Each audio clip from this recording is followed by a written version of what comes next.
Assalamualaikum warahmatullahi wabarakatuh. Kami dari kelompok 9 ingin mempresentasikan hasil diskusi kami. Di sini kelompok kami ingin membahas tentang algoritma dan arsitektur kohonen serta pengenalan pola dengan kohonen. Kelompok 9 itu beranggotakan yang pertama Arif Budi Santoso, kemudian Oki Rahmat Saleh, dan saya Ahmad Firdaus.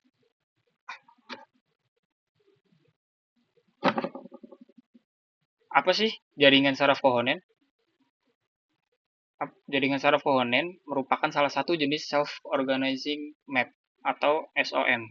Digunakan untuk mengelompokkan data dan pengenalan pola secara tidak terawasi atau unsupervised learning. Konsep dasar SOM atau kohonen. SOM dapat mengubah data berdimensi tinggi menjadi peta berdimensi 2. Mempertahankan topologi spasial input dan dapat mengelompokkan data berdasarkan kesamaan. Arsitektur kohonen. Yang pertama, dia memiliki dua lapisan input dan peta. Yang kedua, lapisan output tersusun sebagai grids 1D atau 2D. Yang ketiga, tiap neuron output memiliki bobot yang dikaitkan dengan seluruh input. Cara mekanisme kerjanya itu, yang pertama, inisialisasi bobot acak. Yang kedua, pemilihan input secara acak. Yang ketiga, perhitungan jarak, atau misal Euclidean distance. Yang keempat, identifikasi base matching unit, atau BMU. Yang kelima, update bobot neuron, atau BMU dan tetangga. Terus, ulangi sampai convergent. Fungsi jarak dan pemilihan BMU. Jarak Euclidean.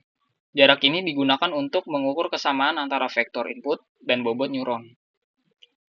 Di sini ada rumusnya, yaitu D buka kurung I tutup kurung sama dengan sigma J buka kurung XJ dikurang WIJ tutup kurung kuadrat.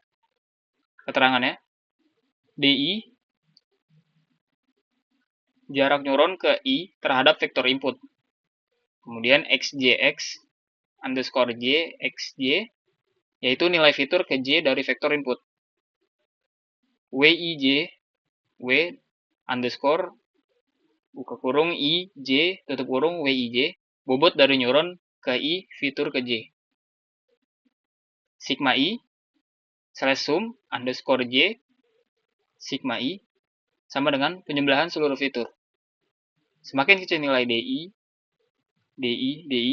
semakin dekat bobot neuron ke I dengan input.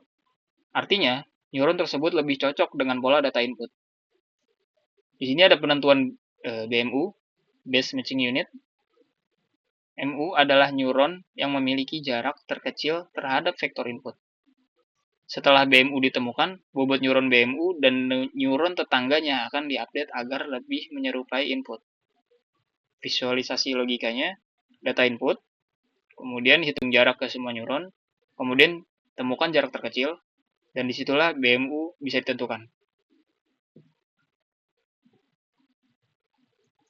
Dan di sini ada proses adaptasi bobot. Rumusnya itu W buka kurung T ditambah 1 sama dengan W buka kurung T kurung T alpha T dikali H buka kurung BMU, I, T tutup kurung dikali X buka kurung T dikurang W buka kurung T tutup kurung. Penjelasan komponen rumus WT bobot saat ini pada iterasi ke T. WT tambah 1, WT tambah 1, WT tambah 1, bobot baru yang diperbaharui. Kemudian ada XT, XT, XT, vektor input saat ini, alpha T, alpha T, alpha T, learning rate, atau faktor kontrol kecepatan pembelajaran menurun seiring waktu. H buka kurung BMU, I, T, H, BMU, I, T. Fungsi tetangga menentukan seberapa besar pengaruh input ke neuron ke I berdasarkan jarak dari BMU.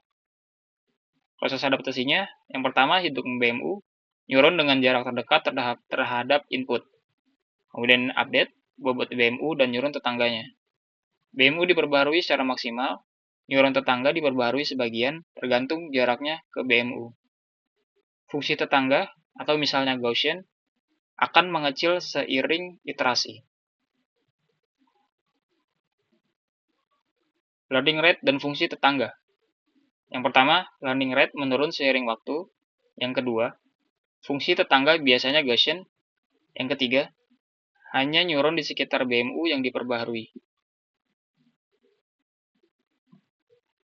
Contoh aplikasinya, yang pertama, pengelompokan dokumen atau teks. Yang kedua, segmentasi pasar.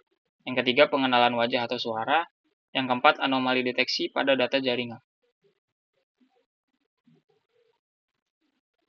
Kelebihannya, yang pertama, unsupervised learning. Yang kedua, visualisasi data kompleks. Yang terakhir, robust terhadap noise. Kemudian kekurangannya, yang pertama perlu tuning parameter, dan yang kedua, tidak cocok untuk data sekuensial. Yang terakhir, kesimpulan. Yang pertama, jaringan kohonen atau SOM adalah metode pembelajaran tidak terawasi yang mampu mengelompokkan dan memetakan data berdimensi tinggi ke dalam bentuk dua dimensi secara terstruktur. Arsitektur kohonen terdiri dari lapisan input dan peta output, di mana setiap neuron berkompetisi untuk menjadi representasi terbaik dari data. Pemilihan BMU dan update bobot dilakukan dengan rumus Euclidean dan fungsi tetangga, sehingga jaringan belajar mengenali pola secara bertahap. Keunggulan kohonen terletak pada kemampuannya melakukan klasterisasi tanpa label, membuatnya cocok untuk eksplorasi data, visualisasi, hingga deteksi anomali. Meski membutuhkan parameter yang harus dituning secara hati-hati, kohonen tetap menjadi pendekatan efisien untuk pengenalan pola dalam banyak domain.